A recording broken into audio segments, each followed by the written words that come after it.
Dieu dans 1 Corinthiens, chapitre 12. 1 Corinthiens 12. Je vais lire 1 Corinthiens 12, à partir du premier verset. Il est écrit: pour ce qui concerne les dons spirituels, je ne veux pas que, frères, vous soyez dans l'ignorance. Vous savez que lorsque vous étiez païens, vous vous laissiez entraîner par des idoles muettes selon que vous étiez conduits. C'est pourquoi je vous dis, je vous déclare que nul, s'il parle par l'Esprit de Dieu, ne peut dire Jésus est anathème. Et que nul ne peut dire Jésus est Seigneur si ce n'est par le Saint-Esprit. Il y a diversité de dons, mais le même esprit, diversité de ministères, mais le même Seigneur, diversité d'opérations, mais le même Dieu qui opère tout en tous. Et à chacun, la manifestation de l'Esprit a été donnée pour l'utilité commune. En effet, à l'un est donné par l'Esprit la parole de sagesse, à un autre parole de connaissance, selon le même Esprit, et à un autre la foi par le même Esprit, un autre le don de guérison par le même Esprit, un autre le don d'opérer des miracles, un autre la prophétie, le discernement des esprits, un autre la diversité des langues, un autre l'interprétation des langues. Amen. Nous pouvons nous asseoir et que Dieu vous bénisse. Amen. Soyez bénis. Amen. Alors, le don que nous avons commencé à expliquer, c'est le don de prophétie, qui est un don assez particulier et assez demandé par le Seigneur, qui est un don majeur pour moi. Parce que le don en soi s'exerce par celui qui a reçu le Saint-Esprit, et le Saint-Esprit le diffuse dans son existence. Mais il y a aussi la part de Dieu qui dit que la parole en elle-même est déjà une prophétie. La parole de Dieu, c'est la prophétie par excellence. Mais lorsque nous parlons du don de prophétie, nous allons plus pour expliquer ce que Dieu met dans l'homme et que l'homme exprime de sa part. C'est-à-dire que Dieu parle à l'homme et l'homme parle aux hommes. Donc Dieu passe toujours par l'homme pour parler aux hommes. Parce qu'il était venu lui-même dans la chair, mais lorsqu'il est parti, il a dit, il nous a laissé le droit, le pouvoir d'exercer tout ce qu'il avait fait, et nous le faisons maintenant par sa grâce. Alors, il y a multiples choses à dire, mais j'aimerais qu'on saisisse un peu cette part. Moi, quand je répertorie les 9 dons qui sont cités et qu'on vient de citer, si vous regardez bien, je n'ai pas besoin de tableau, sinon c'est juste pour 2 éléments. Je vous montre dans les 9 dons, il y a 1, 2, 3, 4, 5, il y a 5 dons qui sont en fait des dons de prophétie, mais qui s'expriment d'une manière différente. Donc il y a premièrement parole de sagesse, c'est de la prophétie en fait, mais une prophétie précise avec une révélation de quelque chose dont on avait besoin. On cherche à savoir comment faire, et la parole de sagesse qui vient apporter, c'est la prophétie qui nous permet de déceler qu'est-ce qu'il faut faire. Parce que la prophétie, souvent on dit que c'est une prédiction pour l'avenir.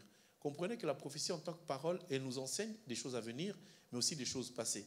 Mais dans la prophétie en tant que don, elle nous avertit des choses à venir. Et quand je rentrerai dans les détails de ce que le comparatif avec le monde est, vous allez voir que quelque part, nous devons tous avoir le don du Saint-Esprit, c'est-à-dire la prophétie. C'est ça la pensée du Seigneur. Donc, dans les 9 dons, j'en ai répertorié 5 qui se rapportent à la prophétie, c'est-à-dire 1, parole de connaissance, 2, parole de sagesse, 3, la prophétie en elle-même, et la diversité des langues. Je la considère comme étant une prophétie, vous allez voir pourquoi.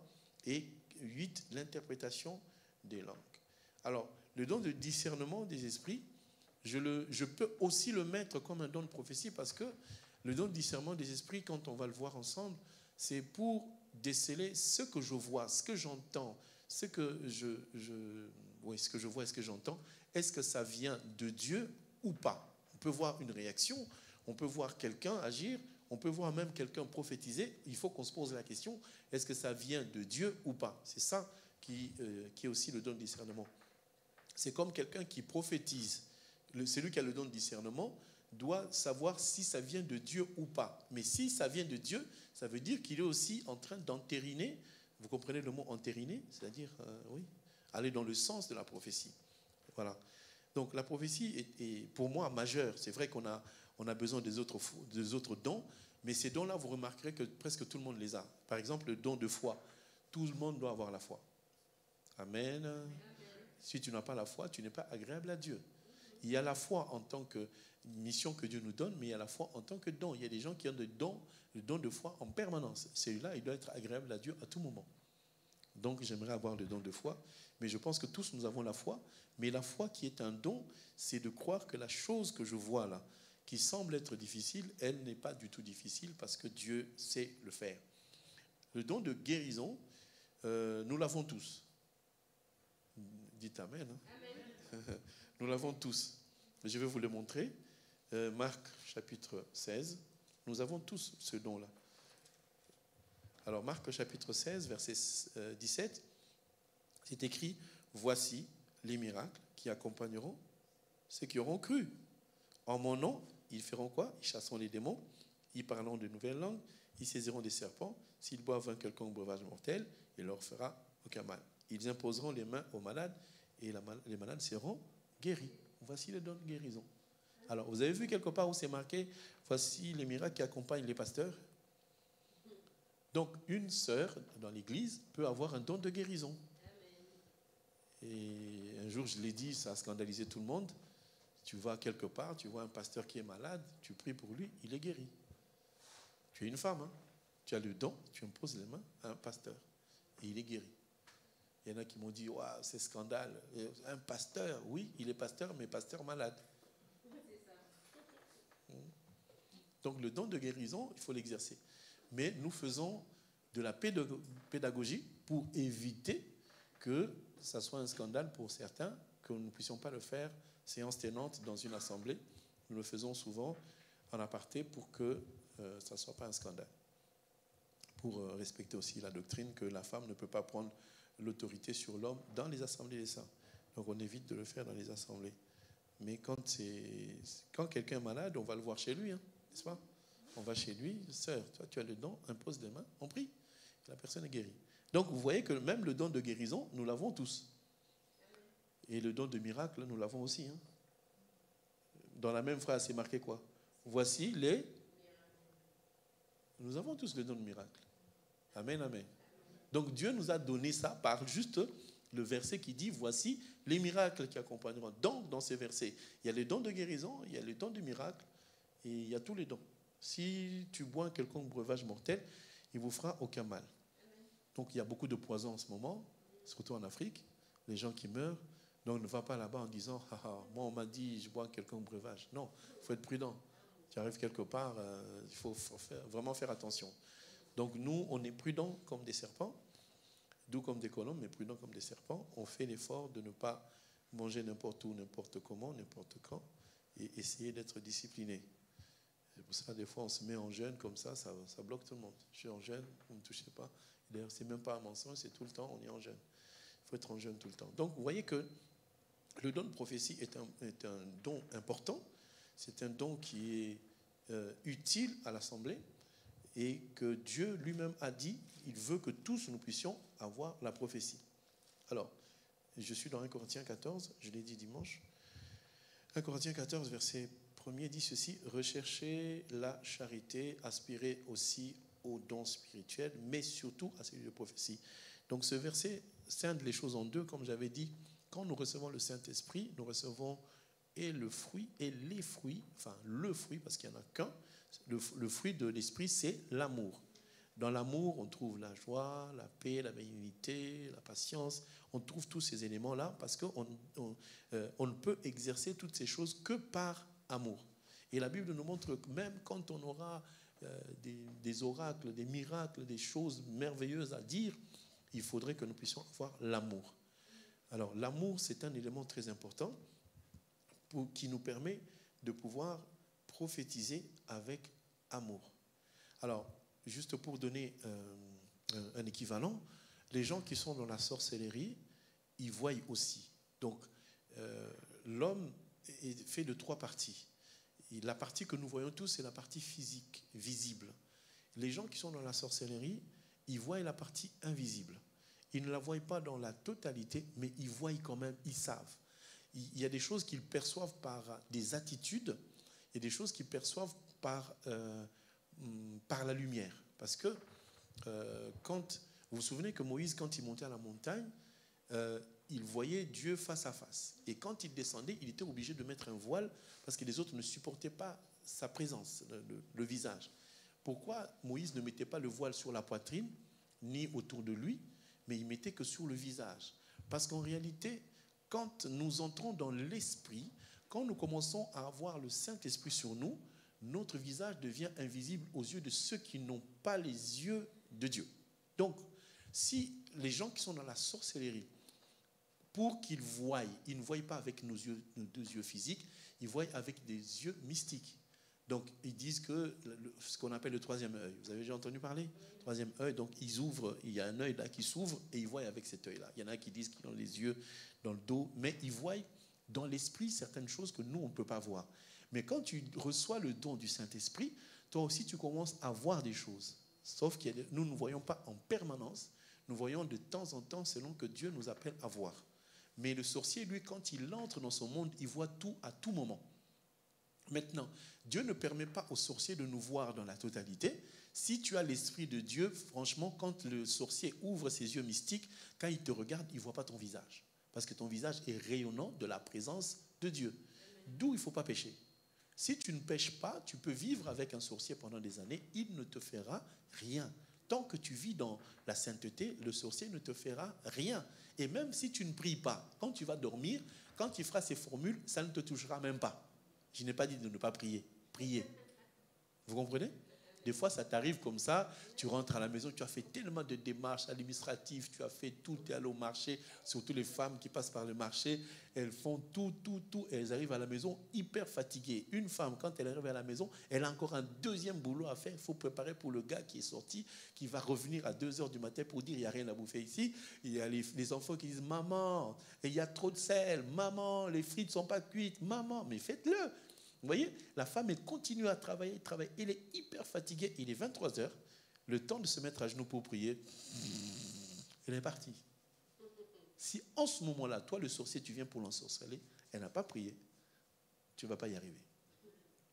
Donc nous devons vivre dans une dimension de la prière constante. Constante. Mais lorsque quelqu'un se rend compte que j'ai un don, il faut que ce don puisse se matérialiser, se manifester. Mais si tu ne pries pas, le don s'amenuise, il descend. C'est quand tu pries que tu rentres dans l'esprit que le don est en train de croître. Il faut que le don croisse. Si le don ne grandit pas, si le don ne croît pas, tu vas, voilà, ça sera un véhicule sans carburant, tu ne feras rien. Tu seras peut-être en train de percevoir des choses, mais qui ne sont plus très, très, très claires. Donc, Dieu veut que nous puissions tous prophétiser, parce que dans la prophétie, nous voyons.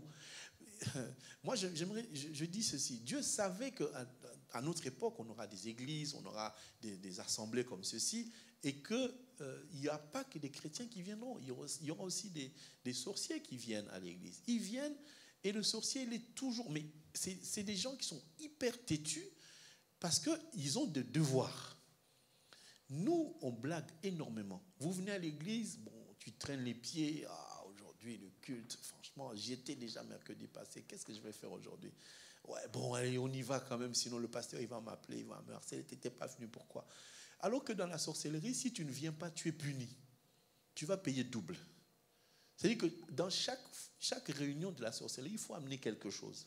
Il faut amener quelque chose. Et vous, à l'église, chaque fois que vous venez, vous n'amenez rien. À la réunion de la sorcellerie, quand les gens viennent, il faut qu'ils ramènent un divorce. Il faut qu'ils ramènent une maladie. J'ai donné la maladie à un tel. C'est bon, on t'acclame. Tu ne ramènes rien, on va te frapper. Demain, tu ramènes le double. Vous ramenez rien. Le panier, il est tristement vide. Et vous n'avez pas la notion du sacrifice. Parce que dans ce monde-là, les gens sacrifient pour monter. Ici, les gens disent, pasteur, tu n'as pas de pouvoir. Comment moi, depuis que je suis dans cette église, je ne me marie pas? Tu ne te maries pas parce que le pasteur n'est pas puissant, parce que toi-même, tu n'as pas la vision du Seigneur. Nous, on est là comme les instruments que Dieu vous donne. C'est-à-dire, quand tu vois quelque chose, quand tu vis quelque chose, pasteur, j'ai vu telle chose, je te dis, ça signifie ça, fais-le. J'ai rêvé, fais ceci. Ah, j'ai une situation, fais cela. Nous sommes là pour vous orienter. Mais quitte à aller choisir l'homme pour toi, je ne peux pas. Quitte à choisir une femme pour toi, je ne peux pas. Je me refuse. Parce qu'aujourd'hui, je me souviens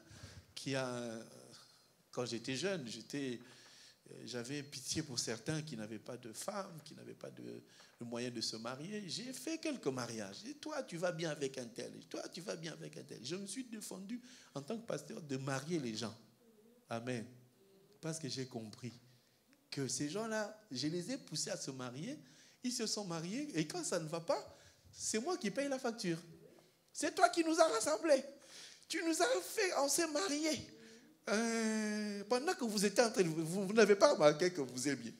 Votre love, là, quand vous avez commencé votre love dans le coin, est-ce que j'étais là? Je vous ai juste aidé à vous marier. Je suis devenu l'émissaire et la personne qu'il faut frapper dessus parce que, pasteur, il y a une sœur qui m'a dit, pasteur, pourquoi tu m'as laissé épouser ce frère? Tu savais qu'il était sorcier. Pourquoi tu ne m'as pas averti?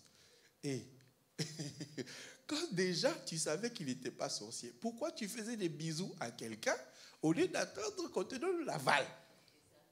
Vous avez déjà commencé par les bisous et quand ça ne marche pas, c'est la faute du pasteur. Pasteur, pourquoi tu n'as pas vu ça? Moi, je n'ai pas vu parce que Dieu ne m'a pas donné de voir. Je suis accusé de tout et de rien. Alors que quand vous vous êtes rencontrés, je n'étais pas là.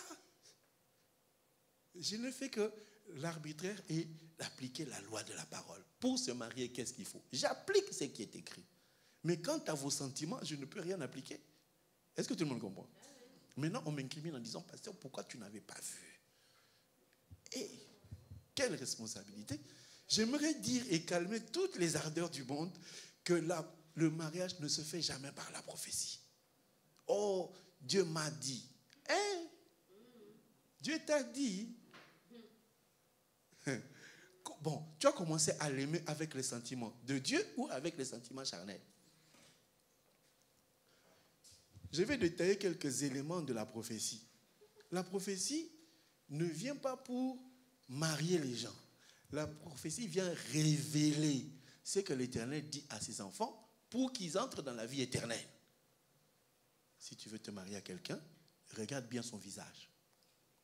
Ah, c'est elle, oui. C'est elle que tu veux, oui, c'est elle. N'attends pas la prophétie. Accepte d'abord que c'est elle. Elle te va, c'est la taille qu'il te faut, c'est le poids qu'il te faut, oui ou non? Oui, c'est ça. Alors, prie pour que ça soit la volonté de Dieu. Est-ce que vous comprenez? Amen. On ne doit pas à chaque fois utiliser la prophétie pour dire, oh non, mais on aurait pu m'avertir. Moi, je dis, chaque couple a la capacité de vivre le bonheur. Amen. Parce que le bonheur à deux, c'est un effort de deux personnes. Il ne faut pas que tu viennes en tant que femme, je viens m'asseoir, fais de moi ce que tu veux, donne-moi l'amour, donne-moi l'argent, donne-moi tout. Non. Chacun amène sa part, n'est-ce pas? Amen. Tu amènes ta part, j'amène la mienne. Et nous mettons ça en commun. J'en ai peut-être plus, tu en as peut-être moins. J'en ai peut-être plus au côté spirituel, mais tu en as peut-être plus du côté social. On comprend ou pas? Dieu donne la femme de savoir bien conduire la maison, mais si tu me dis de faire la vaisselle, je ne sais pas. Oh non, toi aussi tu dois faire la vaisselle. Oh, déjà je prie, je fais ça. Tu as encore la vaisselle. Hein? Chacun amène sa part.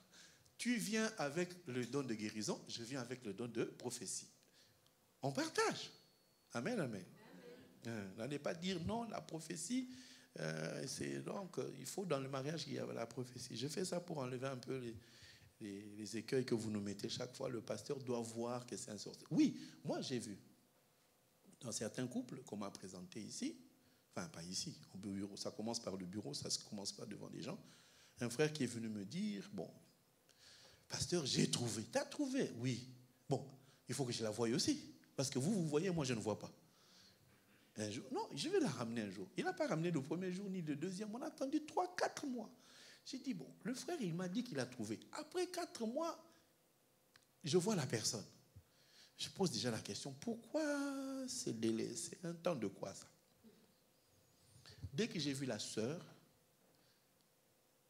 j'ai dit, Seigneur, là, tu me dis où? Mais à l'instant où j'ai vu la sœur, je sais que ce n'est pas sa femme. moi, en tant que prophète, j'ai su que ce n'était pas sa femme. J'ai attendu qu'elle parte parce que tu ne peux pas dire ça devant lui. Elle est partie, lui il est revenu content. Alors pasteur, tu l'as vu? Je dis oui, mais ce n'est pas ta femme. Oh, ça fait 3 ans qu'on est ensemble. Ah, vous êtes ensemble depuis 3 ans. Je suis désolé, ce n'est pas ta femme. Ah, ça c'est cash. Quand j'ai le message, je te dis cash. Ce n'est pas elle. Oh, pasteur, mais ça fait 3 ans qu'on est ensemble. Dit, ça fait 3 ans. Je lui ai juste posé la question. En 3 ans, vous vous êtes disputé combien de fois? Ah, pasteur, tu as raison, on se dispute tout le temps. Voilà. Je lui ai dit, ce n'est pas ta femme. Elle a continué à venir à l'église. Ils ont continué à insister. Pasteur, on peut te voir. Voyez-moi. On a parlé avec la sœur, on a parlé avec le frère. Ils sont arrivés jusqu'à la prédote. Les 2 familles se sont rencontrées. J'étais témoin. Je suis arrivé là-bas pour prêcher. Je suis souvent mal à l'aise dans certains endroits. Là, tu es là, tu vois le camp de PSG avec les Real. Ils se battent là-bas. Toi, tu es au milieu. Je dis, aujourd'hui, là, je vais prêcher quoi? Si tu parles comme ça, la famille de l'homme va se fâcher. Bon, des fois, je dis, bon, advienne que pourra. Paf, c'est sorti. Allez, prenez vos oies. Après moi, ça a eu des dégâts. Je suis parti. Le frère, je lui ai dit, bon, mon frère, tu as fait la présentation.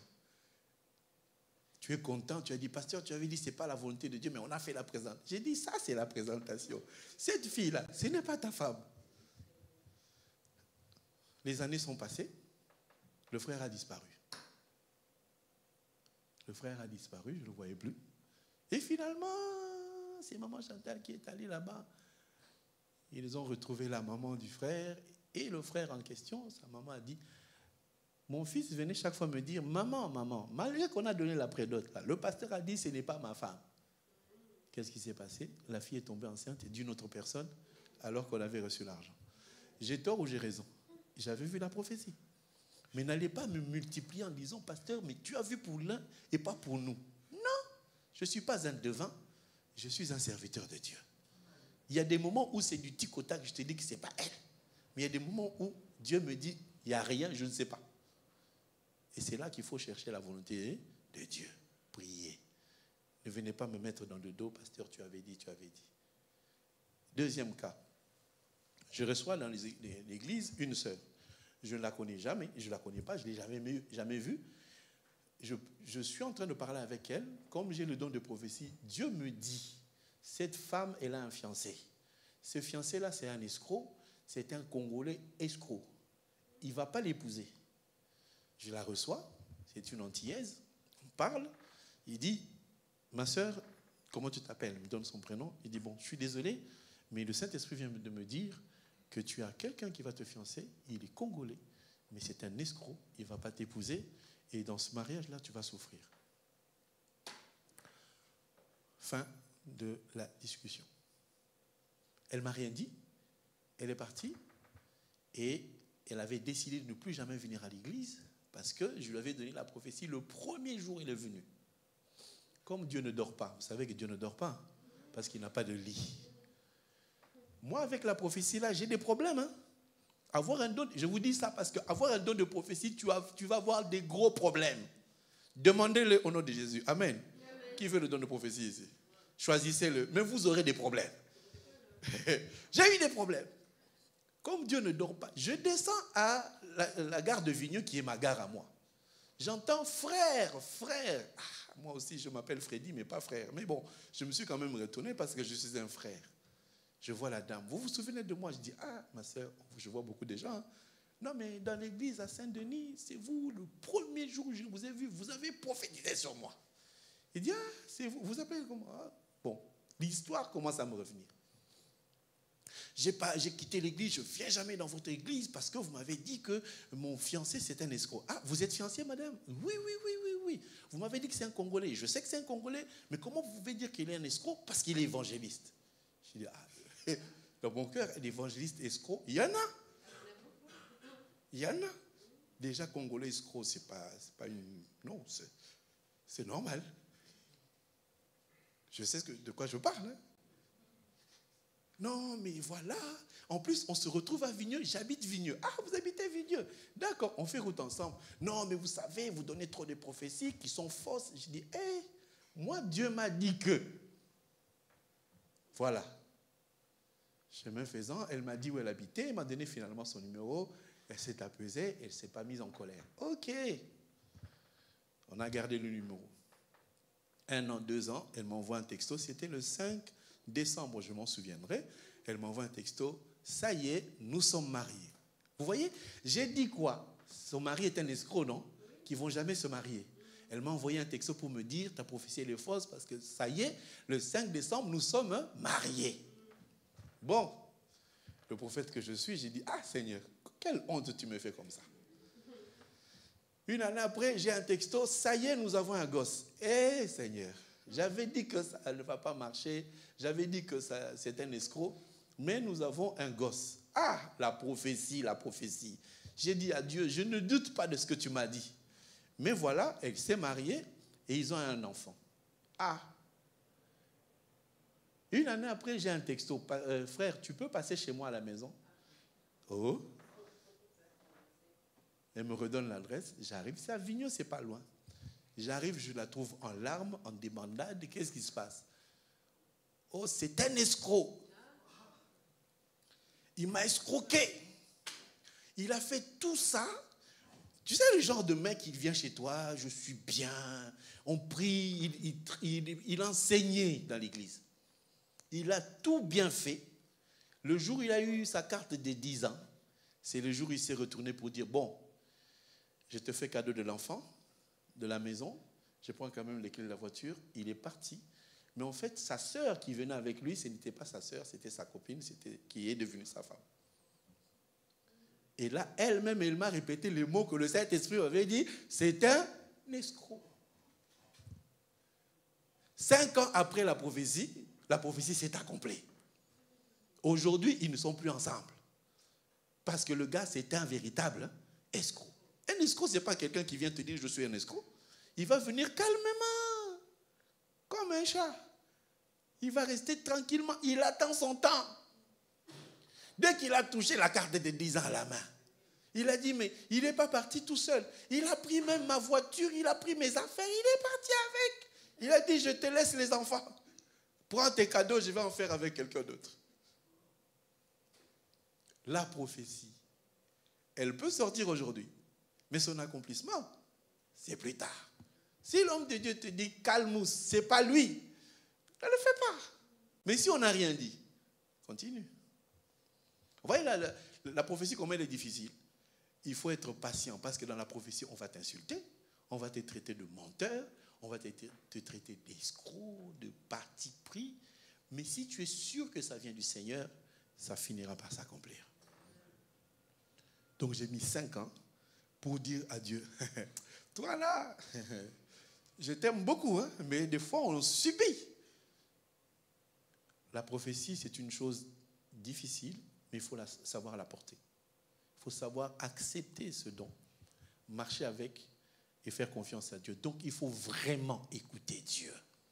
J'ai pris quelques 6 à 7 éléments. Note, la prophétie a une seule source. Premier point, la prophétie a une seule source. La seule source de la prophétie, c'est Dieu. C'est Dieu qui donne. Si quelqu'un est dans la sorcellerie, il peut aussi donner la prophétie. Ce que vous entendez dans les églises, je suis là, comme un oiseau, je suis là. Ce n'est pas forcément Dieu qui inspire. Parce qu'il y a d'autres personnes qui inspirent, qui sont inspirées par les colportages. Le Congo, ça aussi, nourrit certaines prophéties. Quelqu'un qui est à l'église, il est en train de balayer. Vous savez, les femmes, ils ont des oreilles très longues, hein, ils entendent de loin. Et souvent, ce sont des prophétesses qui écoutent.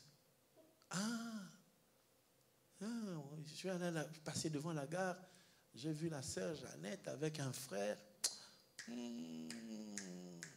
On vient à l'église là, comme ça, là. Jeannette, sors de l'impudicité. C'était pas... Oh, frère, tu as vu, ma sœur, tu as vu quoi? Vous voyez? La personne, elle a entendu, elle a vu, elle vient prophétiser. La seule source de la prophétie, c'est Dieu. Si Dieu ne t'a pas dit, ne prophétise pas. Aujourd'hui, dans les églises, on prophétise par l'intermédiaire de Facebook. Quelqu'un va sur Facebook. Il est informaticien, il connaît bien l'informatique. Il va sur les comptes des enfants de Dieu de l'église. Il regarde le numéro de téléphone, il regarde, plein de choses. C'est facile à voir. Il retient, il a la mémoire. Il arrive ici, toi mon frère, ton numéro c'est 0640. Toi tu dis, oh, comment il connaît mon numéro? Bien aimé, la prophétie du numéro de téléphone, il ne faut jamais l'accepter. D'ailleurs, je vais t'accuser parce que tu as pris mon numéro. C'est quelque chose de privé. On a ce qu'on appelle en droit juridique le droit au nom et le droit à l'image. Donc, si tu as mon numéro de téléphone, tu es suspect. Comment prophétiquement tu peux connaître mon numéro de téléphone? Vous voyez? Donc, il y a beaucoup, si je dis bien le premier point de la prophétie, c'est que la prophétie n'a qu'une seule source, c'est Dieu. Pas le Facebook, pas Instagram. Il y a des sœurs qui sont sur Instagram matin, midi, soir. Ils voient la tête de la sœur, c'est là sa prophétie là. La sœur, elle a des mini-jupes comme ça. À l'église, c'est long, à l'extérieur, c'est court. Il va te donner la bonne prophétie. Ma sœur, Dieu me dit, Dieu me dit. Oh, Dieu ne t'a pas dit, c'est Instagram qui t'a parlé. Quelqu'un qui a le don de prophétie n'écoute pas ce que les gens disent de quelqu'un d'autre. Oh, tu sais, ce frère-là, il est divorcé, il a pris une deuxième femme, après ils se sont séparés, ils ont pris un autre. Est-ce que si quelqu'un a eu plusieurs femmes dans sa vie, est-ce qu'il est forcément impudique? Il y a comme ça des frères. Vous savez, vivre avec une femme, je dis même qu'il faut être quelqu'un de fort. Il faut être fort, solide. Parce que les filles que vous voyez là ne sont pas faciles. Il y a des gens qui... c'est une fille elle-même, on s'aime. Il va là-bas, il se casse les dents parce qu'il y a des filles qui sont coriaces. Divorce. Allez, une deuxième. Il ne s'y connaît pas. Encore balayé. Troisième. C'est un frère qui ne connaît pas, il ne sait pas vivre avec une femme. Il n'est pas stable parce qu'il ne sait pas. Et puis finalement, à la quatrième femme, qui est beaucoup plus douce que les autres, puis finalement, ça marche. Et tu vas dire, ouais, c'est un impudique, regarde. Il a eu un enfant avec un tel, et puis finalement, il est resté avec l'autre. Vous comprenez ce que je veux dire? Donc, ne donnez pas des prophéties par ricochet, par logique. C'est que c'est certainement un impudique. Vous pouvez voir quelqu'un qui a des piercings, qui a des cheveux tressés de la mauvaise manière. Tu dis, c'est là. Ah, ça, c'est un impudique. Ça, c'est un païen plus. Pasteur, ce frère-là, Dieu me dit, c'est vraiment un païen. Ne lui faites pas confiance. Il y a des gens qui, par les coups de la vie, on appelle ça les vicissitudes de la vie, des problèmes non maîtrisés, il est complètement désaxé, il commence à se dire, je vais me négliger comme ça, on n'en parle pas. Moi, je me souviens que je faisais exprès de ne pas bien m'habiller pour que les filles ne m'approchent pas. Parce que les filles, ils aiment bien les gens qui sont propres, sérieux, mais propres. Mais quand tu es propre, la fille, elle t'aime. Moi, j'ai dit, je vais être sale. Des chaussures de plusieurs couleurs, pantalon bleu, chemise vert, comme ça. Quand tu me regardes, dis ça là, c'est un perroquet. Je ne vais pas. Ça chasse les mouches. Mais c'est la fille qui a l'œil, dit, ce gars-là, il se cache, il y a quelque chose dedans. Il y a des prophéties. Heureusement, dans notre assemblée, nous n'avons pas une profusion de prophéties. Dieu me dit, Dieu... Faites attention. Faites attention, Dieu me dit.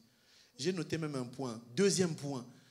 La prophétie ne se fait pas par formule « Dieu me dit » ou bien « ainsi dit l'Éternel ». Non, il n'y a pas de comment on appelle, il n'y a pas de formule, il n'y a pas de protocole dans la prophétie.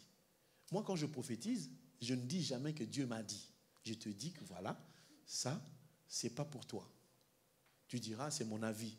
Des fois, ça semble être mon avis, mais je te dis ce que je ressens. Est-ce que vous comprenez? Donc, quand vous donnez des prophéties, ne soyez pas obligés de dire Dieu m'a dit.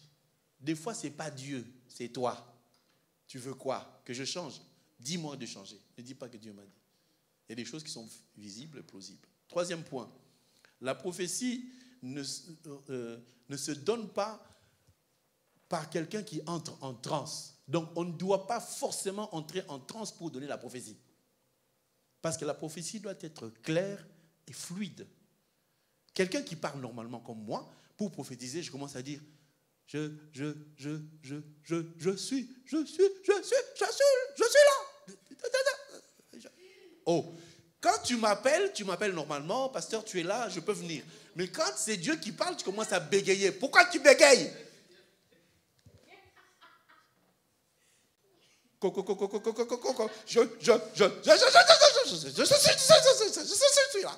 suis là.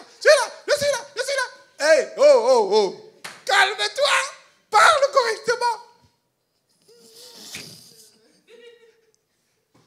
Oh. La personne avait de prophétiser. Elle commence à trembler. Qu'est-ce qui se passe? Tu veux nous impressionner? Non. Parle.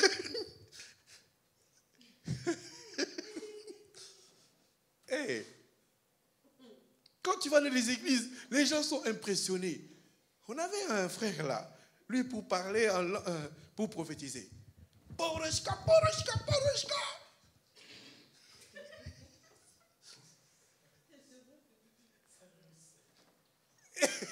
Et quand les enfants le voyaient se lever, il n'avait même pas encore commencé. Tous les enfants faisaient Poroshka.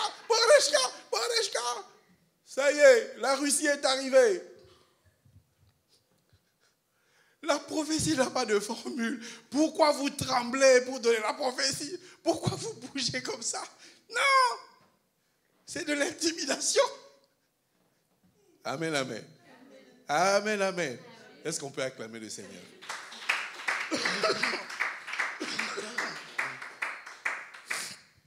Il y a beaucoup d'intimidation. Oh, tu vois que la personne, elle tremble, mais ce qu'elle donne comme prophétie, il n'y a rien dedans.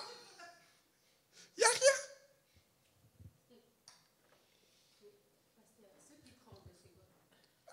Je dis ceux qui tremblent, c'est de l'intimidation.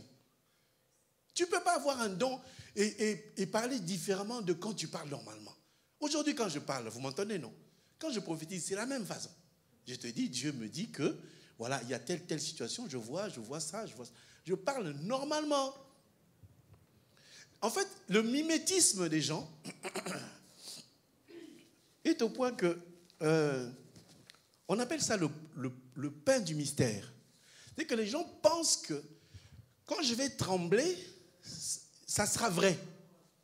Les gens vont croire parce qu'il a tremblé. Oh, mais c'est du cinéma. Si Dieu veut parler, il parle calmement. Dieu est bon, il sait parler. Comme Moïse a dit à Dieu, je ne sais pas parler, qu'est-ce que Dieu a fait? Il a dit, bon, mais bouge quand même. Non, il a dit, il y a quelqu'un qui va parler à ta place. Le Saint-Esprit sait parler. Amen. Bon, alors, pourquoi il y a la transe?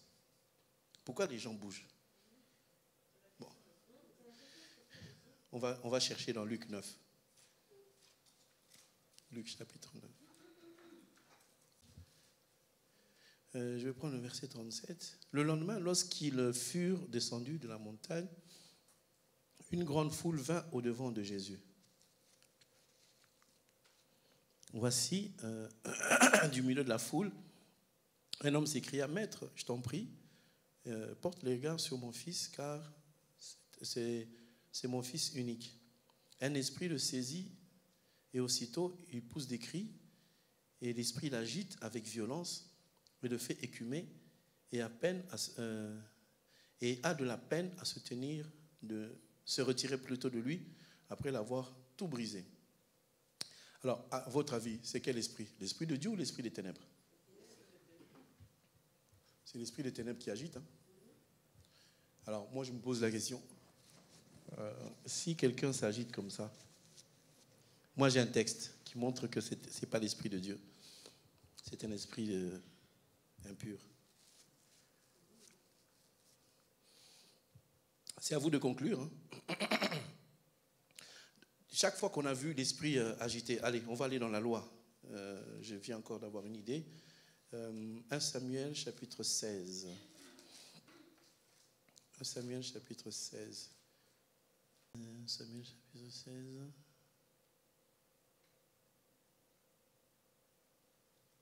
Verset 14. L'esprit de l'Éternel se retira de Saoul qui fut agité par un mauvais esprit venant de l'Éternel. Tout le monde a vu?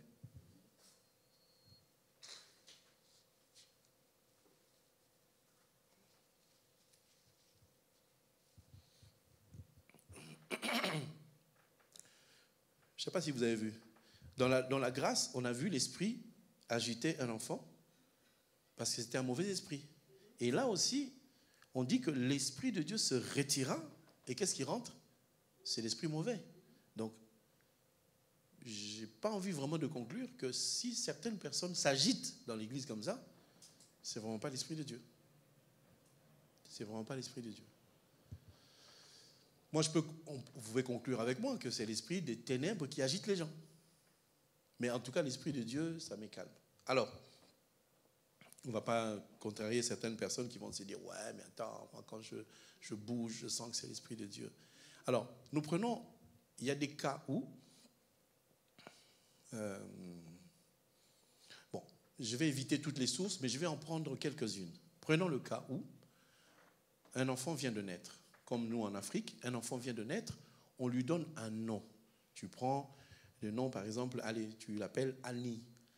Annie que tu donnes, c'est ta grand-mère. Ta grand-mère avait des pratiques dans sa vie. Je vous dis ça parce que nous, en Afrique, la coutume ou bien les habitudes font que quand tu donnes naissance à un enfant, tu es forcément obligé de donner le nom de quelqu'un, n'est-ce pas?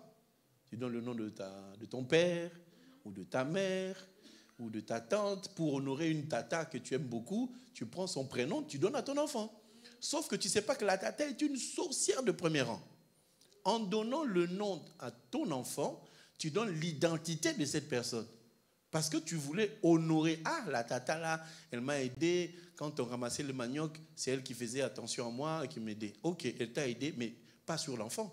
Tu donnes le nom de ta tata là, qui s'appelle maintenant Annie, tu donnes à ta fille le nom de Annie. Or, en donnant le nom, tu sais quel nom tu as donné. L'esprit maintenant, parce que il y a ce que la coutume ne nous dit pas, que quand tu prends le nom de ton oncle ou de ton père en donnant à ta fille, normalement, tu ne peux pas donner naissance à ton père ni à ta mère. Est-ce que quelqu'un comprend ça?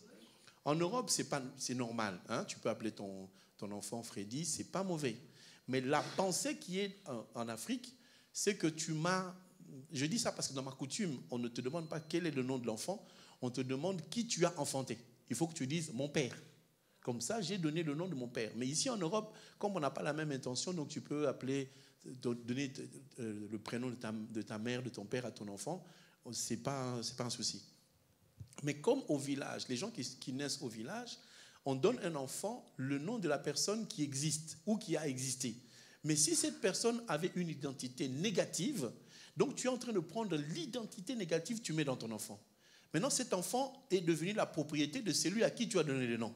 Si cet enfant-là se convertit, quand l'Esprit de Dieu vient, il ne va pas trouver la maison vide, il va trouver la maison avec un esprit de Annie qui est dedans. Vous comprenez? Maintenant, l'Esprit de Dieu veut prendre place parce que cet enfant est appelé à devenir enfant de Dieu, mais il trouve un autre esprit qui commence à dire « Non, je ne sors pas d'ici ». Mais ça ne se voit pas, ça ne se fait pas. Ce qui fait que toi qui viens au Seigneur, chaque fois que tu te mets à prier, tu commences à sentir des sensations, comme si tu es en train de bouger, comme si tu entres en transe, comme s'il y a quelque chose qui se fait dans ton corps. Tu trembles d'une manière, tu ne sais pas pourquoi. Ça, c'est la présence de deux esprits qui se battent. L'Esprit de Dieu veut prendre place, mais l'autre esprit résiste. Ça, c'est tout à fait positif. Donc, ne vous arrêtez pas quand vous commencez à prier, tu commences à trembler, tu dis non, c'est l'esprit mauvais. Non. Pourquoi tu trembles que quand tu pries? C'est parce qu'en ce moment-là, le Saint-Esprit veut prendre place parce que tu lui appartiens. Si tu n'appartiens pas au Saint-Esprit, il ne viendra pas te déranger. Parce qu'il y a des gens qui viennent au Seigneur, ils n'appartiennent pas au Seigneur, malgré leurs prières, Dieu ne les écoute pas. Ça va pour tout le monde? Donc, si tu as une sensation spirituelle et physique qui s'opère pendant que tu es en train de prier seulement, sache que maintenant, en ce moment-là, le Saint-Esprit commence à prendre place dans ta vie, mais il trouve toujours cette identité et cette entité en toi. C'est à toi maintenant de savoir que maintenant, désormais, le nom qu'on m'a donné d'Annie, en tout cas, Annie là, sort d'ici au nom de Jésus-Christ. C'est ainsi que vous verrez certaines personnes, il s'appelle l'Ifoko du ciel, parce qu'il ne veut pas que son nom de famille soit le nom de celui qu'on lui a donné. Parce que tel que je suis là, je devais m'appeler Frédéric, mais finalement je m'appelle Frédéric et Freddy. Mais j'ai dit que ce Frédéric-là, qui m'a été donné comme un nom, prénom, d'un oncle polygame avec 4 femmes et 24 enfants. Moi, j'ai renoncé à ça au nom de Jésus. Donc, je ne peux pas avoir l'identité de cette personne. Vous comprenez? Donc, moi, j'étais déjà prédestiné. Donc, mon prénom, vous pouvez me donner ce que vous voulez. Mais j'ai fait une manière, comment on peut dire? J'ai lavé mon nom, le nom qu'on m'a donné, je l'ai enlevé au travers d'un enfant. Donc, j'ai pris ce nom-là, j'ai donné un enfant, j'ai rajouté qui appartient à Jésus pour nettoyer tout le nom qui était dans ma vie. Ça, c'est mon astuce à moi, mais ça ne vous concerne pas. Pour dire que quand un enfant est né en Afrique, on ne lui donne pas que le nom simple, on lui donne une entité directe. Cet enfant-là, quand elle viendra au Seigneur, elle va toujours sentir qu'il y a une opposition. OK? Mais cette opposition va avoir un terme. Il y a un moment où tu vas sentir que le Saint-Esprit, quand il vient, tu as de la maîtrise, ça n'existe plus. Mais au début, ça va bouger un peu. Ça va maintenant? Tout le monde est rassuré? Parce que toutes les trans ne sont pas que du diable. Mais toutes les trans qu'on voit à l'église, quelqu'un, chaque fois qu'on commence à prier, se roule par terre. Non, ma sœur, arrête, c'est bon. Ça là, nous, on n'y croit pas. En tout cas, moi, j'y crois pas. De telles personnes, on demande d'entrer dans la délivrance, chasser les démons, et puis voilà. Alors, certaines personnes sont déjà venues à l'église, on a déjà beaucoup prié pour elles. Pourquoi ça continue? Il faut vérifier l'état du péché. C'est-à-dire qu'il y a d'autres personnes, les filles se laissent facilement emporter par « Oh, il m'aime, il va m'épouser », il ne t'épousera même pas, mais il fait ce qu'il a à faire et puis il s'en ira un jour. Donc, il ne faut pas se laisser emporter par les séductions du monde, sinon on va toujours garder cette histoire. Donc, tout à l'heure, quand je parlais de la transe, je parle vraiment des gens qui ont un don et qui sont obligés d'entrer en transe pour donner leur don.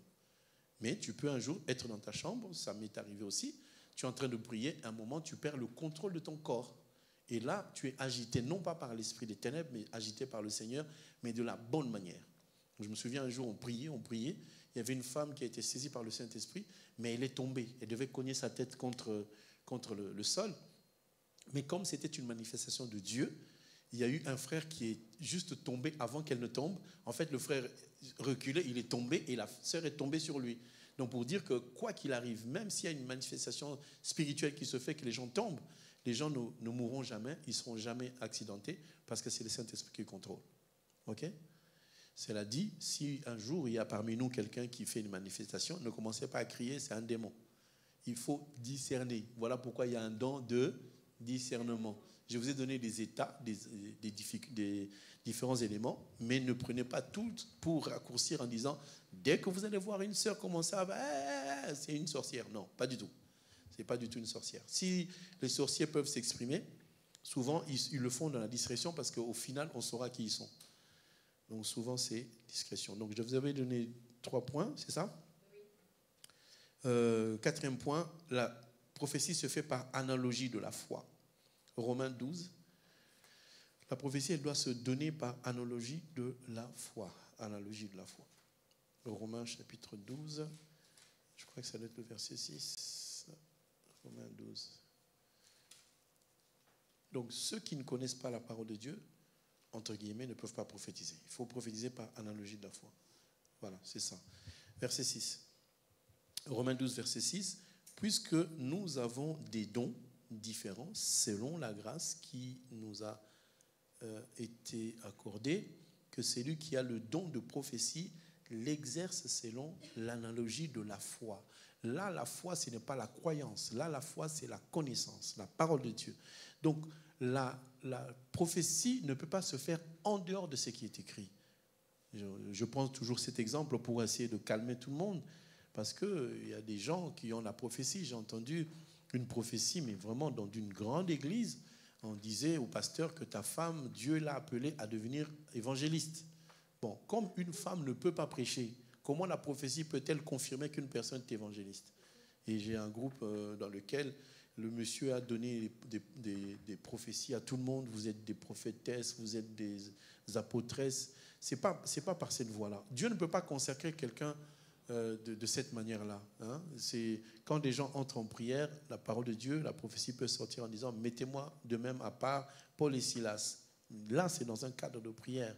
Et c'est dans l'analogie de la foi. On sait qu'un homme peut conduire, un homme peut diriger, mais une femme ne peut pas diriger. Donc la prophétie doit se rapporter à la parole. Donc si quelqu'un a un don de prophétie, mais qui ne connaît pas la parole de Dieu, il va prophétiser du faux. Moi, je me rappelle que le don, je ne l'ai pas eu quand j'ai commencé à être enfant de Dieu, mais je l'avais quand j'étais tout petit. Donc j'ai grandi avec la prophétie. Je voyais des choses par les rêves. Et ce n'était pas que des rêves. Des fois, je voyais des flashs qui arrivaient. Des fois, j'entendais. Des fois, mais en tout cas, je ne savais pas comment ça se passait, mais je ne savais pas qui pouvait m'aider. Alors, quand je suis entré dans une secte, j'étais dans une secte dans laquelle je ne suis pas allé parce que c'était une secte. Je suis allé parce que c'était quelque chose que tout le monde aimait. Les gens étaient là-bas. Voilà, on lisait les psaumes tout le temps. Et on allait là-bas parce qu'il y avait... quand tu veux, le matin, tu veux savoir ton état spirituel, ton état d'âme. Tu vas voir le prophète, tu le trouves là, il est assis dans sa petite loge, dans son petit bureau. Tu t'assois, il prie, et puis il te dit, il commence à te dire, voilà, je vois ça, je vois ça, je vois ça. La plupart des choses qu'on me disait, c'était vrai. Mais ce que je n'avais pas constaté, c'est qu'on me disait que des choses du passé. On me disait, ils peuvent te dire, tu es né telle date, ton père s'appelle autant, ta mère. Oui, c'est correct. Mais la prophétie, quand elle est donnée verbalement, elle doit nous ramener dans le futur. Elle ne doit pas nous ramener que dans le passé. C'est pour cela, beaucoup de gens qui sont dans la sorcellerie peuvent prophétiser. Ils peuvent prophétiser sur ton passé en disant, à 15 ans, tu as rencontré un homme, il t'avait donné un sceau, tu avais fait ceci. Ils peuvent voir tout ton passé, mais l'avenir appartient à Jésus-Christ. Donc, celui qui peut prophétiser dans l'avenir, c'est quelqu'un qui appartient à Christ, qui sait vraiment que ça, c'est Dieu qui parle. Comme la sœur dont je vous ai parlé, Dieu m'a dit, cette femme, elle a un fiancé, et pourtant, elle ne m'avait même pas dit qu'elle avait un fiancé. Et puis finalement, l'escroc, il a agi en temps voulu. Voilà, il a agi. Mais c'est une prophétie qui existe. Voilà. Mais ça doit toujours concorder avec la foi. Alors, à supposer que maintenant, je vois une femme qui va épouser une autre femme. Je ne peux pas prophétiser ce genre de choses. Vous voyez ? Donc, ce n'est pas l'analogie de la foi. Il faut que la prophétie aille dans le sens de l'écriture, dans le sens de la parole. Dieu ne peut pas prendre une nouvelle personne, en faire un ancien, comme dans certaines églises. Oui, frère Pierre, c'est un ancien, frère Pierre. Mais frère Pierre, il a 22 ans. Il vient à peine de se convertir, il vient à peine d'avoir son baptême. Il ne peut pas être ancien parce que l'Écriture le défend. Donc, celui qui a le don de prophétie, il a la part qui vient du ciel. Mais aussi, il a la part de sa connaissance à lui. Est-ce que tout le monde comprend ? Parce que j'ai expliqué dimanche, la prophétie, la source d'abord, le fait de voir, peut provenir des songes, ça peut provenir des visions, ça peut provenir de ce qu'on entend. Donc il y a des gens qui, dans la prophétie, ils entendent une voix. Ils entendent qu'on leur dit, on cite le nom de la personne et on dit ce qu'il y a. Moi, je n'entends pas. Moi, je vois des images.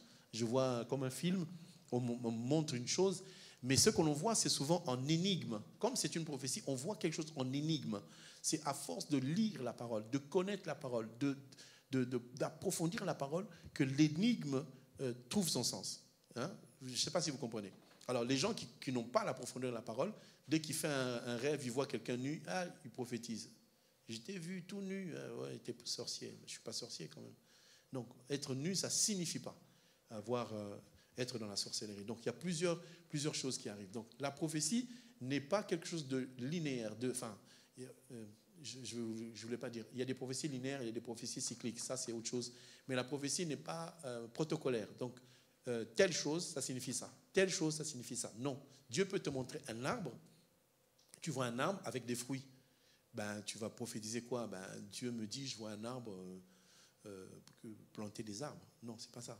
Un arbre dans la Bible, Marc chapitre 8, 22, c'est aussi un homme. Voilà, donc l'arbre c'est un homme. Si dans ta prophétie on te montre un arbre avec des fruits, c'est un homme qui évolue selon la pensée du Seigneur. Hein, c'est quelqu'un qui porte des fruits. Il faut vérifier si ces fruits sont verts, ils sont mûrs.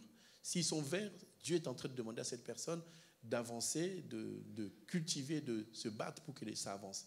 Quand tu fais un rêve que tu es à l'école, alors que tu as quitté l'école ça fait longtemps, ça ne signifie pas qu'il faut que tu fasses une formation. Vous comprenez ? Donc, quand tu vois que tu fais un rêve, tu es dans une école, Dieu te dit, il faut que tu retournes à mon école, que tu réapprennes des choses que tu ne pratiques plus.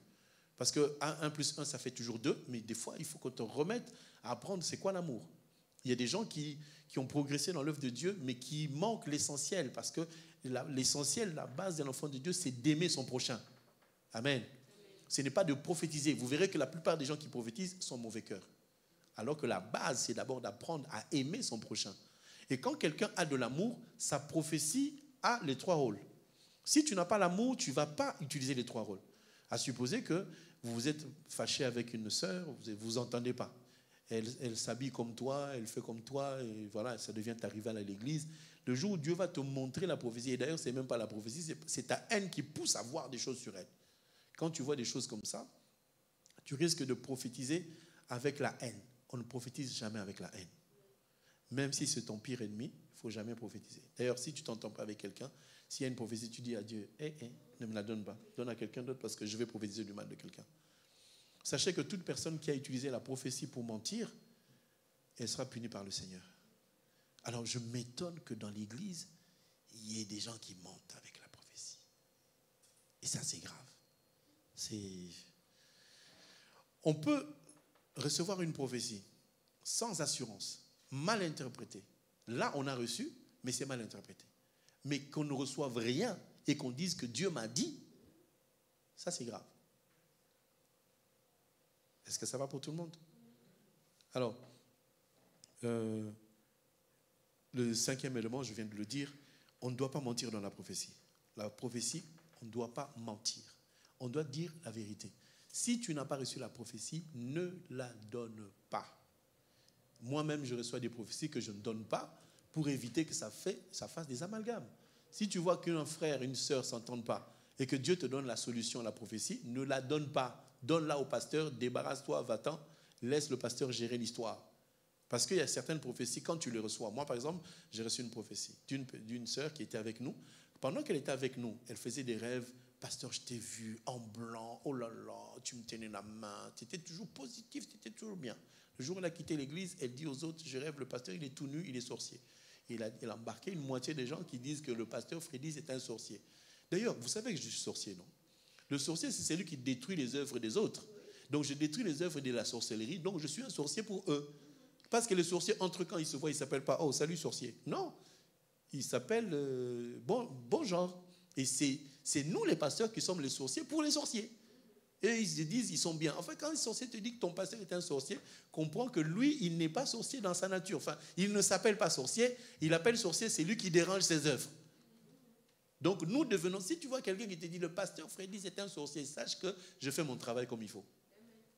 C'est notre rôle. Donc tous les sorciers qui viennent dans l'église, là, la nuit, ils vont faire des trucs. Quand je les repère, je les frappe et je les fais fuir. Et il y en a même qui sont venus me dire de loin, de quoi tu te mêles? Est-ce que ça te regarde? J'ai dit, ça me regarde.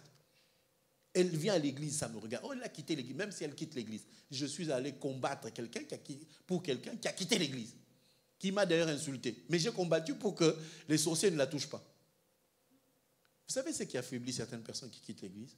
C'est qu'au lieu de quitter l'église calmement sur la pointe des pieds, tu me laisses tranquille. Quand ils vont là-bas, ils vont raconter le mal du pasteur. Or, le verset de Genèse chapitre 12, verset 1 dit quoi? Je deviens l'adversaire de tes adversaires. Tout celui qui te maudit, je le maudirai. Je conseille aux enfants de Dieu, quand tu ne m'aimes pas, ce n'est pas un péché, tu ne m'aimes pas. Est-ce que tout le monde va m'aimer? Non. Si tu ne veux pas rester avec nous à l'église, tu sors sur la pointe des pieds, mais ne parle pas du mal de l'homme de Dieu, parce qu'il y a un jour, il a prié pour toi. Un jour, il t'a aidé. Et même moi, je ne m'arrête pas que côté spirituel. Même financier, je mets la main à la poche. Tiens, cet argent-là, il va parler. Ne m'insulte pas. Prends seulement part. Je ne regrette jamais l'argent que je donne aux gens. Parce que je ne vous donne pas. Je donne au Seigneur. Si moi, je te donne, je dis aux gens, je ne prête pas. Si un jour tu viens, donne-moi 1500, je te donne 1500. Ne rembourse pas. C'est fini. Va, prends. Va. C'est un cadeau. Il y a beaucoup de gens qui sont comme ça. Ils ne s'entendent pas avec quelqu'un, ils quittent l'église, ils disent du mal de l'autre. Ce n'est pas bien. Si tu te sépares de quelqu'un, pars tranquillement. Ne dis encore rien. On ne sait jamais. Peut-être que c'est celui-là qui sera ton mari plus tard. On ne sait jamais. Ou bien, ça sera ton beau-frère. J'ai eu 2 personnes qui se sont chamaillées, mais à mort. Il n'y avait pas d'entente. Les familles se sont déchirées. Vous savez ce qui s'est passé? La sœur qui n'était pas d'accord avec le frère, elle a un enfant qui finalement a atteint 25 ans. Le frère dans sa famille, son neveu a atteint aussi 27 ans. Et ils se sont mariés. Ils n'ont même pas regardé les conflits des parents. À l'heure où on parle, les deux parents ne s'entendent pas. Mais les enfants ont dit, ça c'est votre problème. Nous on se marie. Il faut voir le jour de la dot. Les boudages. Hein? Je ne te calcule pas, tu ne me calcules pas. Mais on a prié ensemble pendant un temps. C'est la personne que tu combats là, peut-être que sa fille va tomber amoureuse de ton fils. Le jour où tu viendras à la dot, au lieu de donner 100, on va te demander 400. Sois gentil avec moi. Quand tu pars comme ça, là, qu'est-ce que je vais faire avec lui? Finalement, tu tombes amoureux de ma fille. Ah, toi là? Comme je disais à maman Chantal, moi la liste de ma fille, je ne m'en occupe pas. Elle a dit quoi? C'est elle qui va fixer le prix. Mais si je vois que toi, le frère, là, tu m'avais manqué de respect. Dis, maman, tu as raison, viens. Allez, deuxième liste. La liste de papa. 4 vestes. Vous m'avez vu avec des vieux vestes comme ça fait longtemps. Hein? Des vieux vestes comme ça, là. Attendez-moi le jour du mariage. Maman Chantal, elle a raison. Encore, j'en ai 2. J'ai bien m'habillé. Elle dit, même toi, le pasteur, tu demandes cher. Ouais, il ne fallait pas me faire les fiers, là. Il faut commencer à être gentil. Bonjour, pasteur. Je calcule tous ceux qui ne me disent pas bonjour. C'est là. Le jour de la dot, moi aussi, je vais faire ma liste. Je vais faire ma liste, on va rajouter. Oh, pasteur, il est sadique. Les gens, ils demandent 1200, 1500. Pasteur, il a demandé 4500. Il va faire quoi, l'argent? Je vais en faire quelque chose de bien. Donne. Avant, je disais, oh, mes filles vont se marier. Héros symbolique. C'est terminé. Maintenant, là, vous allez casquer. Amen, amen. Que Dieu vous bénisse. 5e point. Les rôles. 6e plutôt. Le rôle. Ah, pour le mensonge, je n'ai pas donné le verset. Attendez. 5e point, c'est ne pas mentir. 6e point, c'est le rôle. Mais on revient au 5e point. Je prends 1 roi. La Bible, il y a des cas. Je vais prendre 1 roi 22. 1 roi 22, 22 d'abord. C'est 1 roi 22, 22, je pense. 1 roi 22, 22, oui, c'est ça. Alors, c'est écrit ceci, verset 21, 1 roi 21, 22, 21. Et un esprit vint se présenter devant l'Éternel et dit, moi, je le séduirai. L'Éternel lui dit, comment? Je sortirai, répondit-il, je serai un esprit de mensonge dans la bouche de tous ces prophètes. L'Éternel dit, tu le séduiras et tu en viendras à bout, sors et fais ainsi. Alors, c'est Akab qui était pris en grippe contre l'Éternel. L'Éternel ne voulait pas ce que Akab faisait et il disait, comment je peux séduire Akab pour le faire disparaître? Parce qu'il faisait des choses qui n'étaient pas à la gloire du Seigneur. Il a épousé une femme étrangère et il vivait vraiment une mauvaise vie. Maintenant, Dieu rassemble tout le monde au ciel. Il dit, mais qui peut aller séduire Akab? Il y a un esprit qui est venu, qui dit, moi je peux aller séduire Akab. Il dit, comment tu vas le séduire? Il dit, je vais devenir un esprit de mensonge dans la bouche de ces prophètes. Je prends ça pour dire ceci.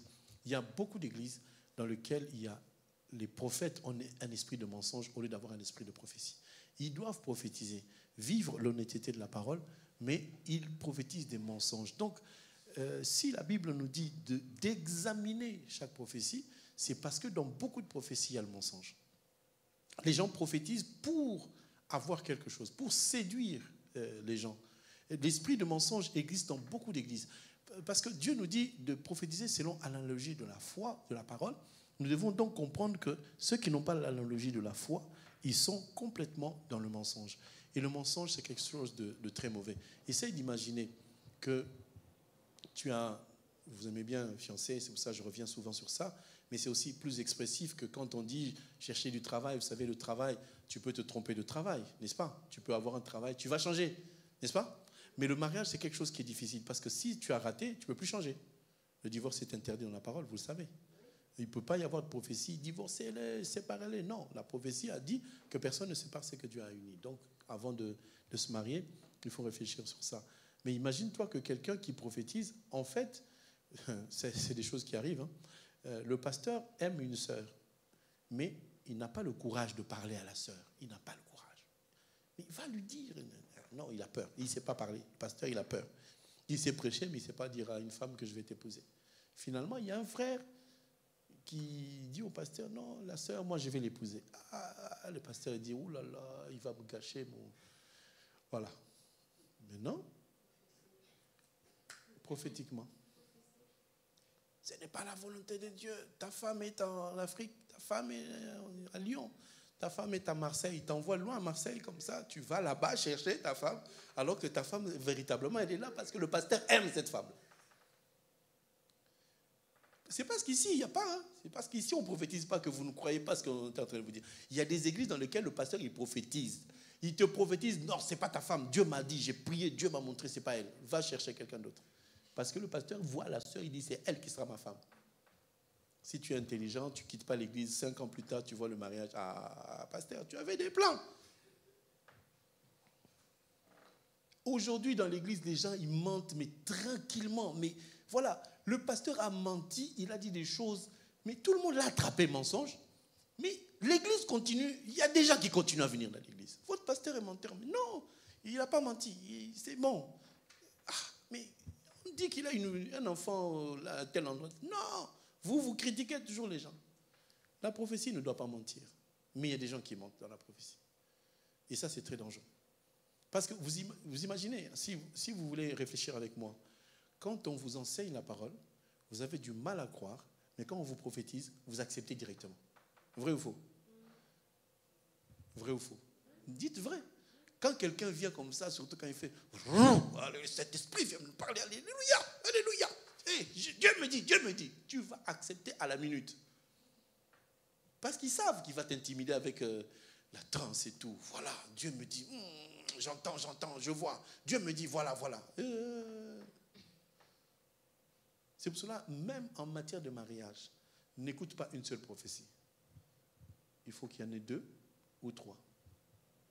Cherche encore une confirmation. Si Dieu ne dit rien, c'est que c'est bon. Mais s'il y a d'opposition, tu vois, vous allez vous marier, mais cet homme-là, il y a trop de mais. Bon, à part le mais de la belle-mère, parce que si la belle-mère dit, ton mari là, je n'ai jamais vu la mère de la fille dire amen, à part si elle est chrétienne. Tout le temps, c'est que, voilà, ta maman, elle a déjà des idées, quel type de femme il te faut, alors que toi, tu as des idées de ce que toi, tu veux. N'est-ce pas? Si ta maman est prophétesse, elle te dira, non, Dieu m'a dit, ce n'est pas ta femme. Dis, maman, calme-toi, c'est la mienne. Moi, on m'a déjà prophétisé beaucoup de choses. J'ai dit, non, ça, c'est pas la prophétie. Ça, c'est pas Dieu. Je ne dis pas aux gens que j'ai aussi le don. Je dis avec respect, j'ai écouté, je ne conteste pas. Quand je vais dans ma chambre, je prie, Dieu me dit, c'est elle, c'est elle. Ils attendaient 2 ans, 3 ans, 4 ans, ils attendent toujours. Leur prophétie tombe à l'eau. On est toujours là, on vit. Non, on a le droit de contester une prophétie. Vous le savez? Tu as le droit de contester même un rêve. Tu fais un rêve, tu vois qu'on t'a attrapé, on t'a ligoté, on veut même te tuer. Tu te lèves le matin, tu dis, moi, je ne mourrai pas. Ça, c'est le diable qui veut faire, mais il n'y arrivera pas. Parce que tu es prophète de ta propre vie. Ce que tu dis, ça va s'accomplir. Tu peux annuler une fausse prophétie et déclarer une bonne prophétie. Tu es prophète de ta propre vie. Amen. Donc si quelqu'un prophétise du faux sur toi, tu peux enlever le faux, tu mets le vrai et ça va marcher comme ça, comme tu l'as dit. On a dit à Akab, tu vas mourir. Akab n'a pas pleuré. Il n'a pas contesté le prophète. Il est allé devant Dieu et dit, Dieu, pourquoi tu veux me tuer? J'ai ma vie devant moi, j'ai fait ça, j'ai remis l'église, le tabernacle existe. Pourquoi tu veux me tuer? Explique-moi, Dieu, vraiment, tu veux me tuer pourquoi? J'ai fait quoi? Même si j'ai fait du mal. Tu es mon père, oui ou non? Pardonne-moi, je dois vivre. Dieu a dit, bon, tu as raison. Hé, prophète, va lui dire, je lui ai rajouté 15 ans. La prophétie est utile, mais on peut la changer. J'aimerais que tu changes toute la prophétie qu'il y a dans ta vie. Que les mauvaises prophéties tombent. tu rencontres un faux prophète qui te dit, toi, Dieu me dit, il faut que je prie pour toi, tu vas mourir dans peu de temps. Bien-aimé, dis à cette personne, l'esprit de mort que tu vois chez moi là, moi aussi je vois ça chez toi. Parce qu'un jour, toi aussi tu vas mourir. Amen, amen. Et qui ne va pas mourir? Nous allons tous mourir, non? Mais je ne mourrai pas au temps où toi tu as marqué là. Moi je vais mourir au temps du Seigneur Jésus-Christ. Là, ta prophétie elle tombe à l'eau. Dis autre chose. Si tu m'aimes, dis-moi que tu m'aimes. Ne prophétise pas sur ma vie où tu vas mourir. Est-ce qu'il y a des prophètes comme ça? Non, tu vas mourir. Comme ça, non, pasteur, comment je fais pour ne pas mourir? Viens, entre dans ma maison. Jamais. Jamais, jamais. Oh non, on va à l'eau pour que tu ne meurs pas. Non, ce n'est pas l'eau qui va me guérir. Jésus-Christ est debout, il va me guérir. J'ai prophétisé sur ma vie, je ne mourrai pas, je vivrai. Et ma prophétie, elle est vraie parce que je crois en ce que je suis en train de dire. Est-ce que tu peux acclamer le Seigneur?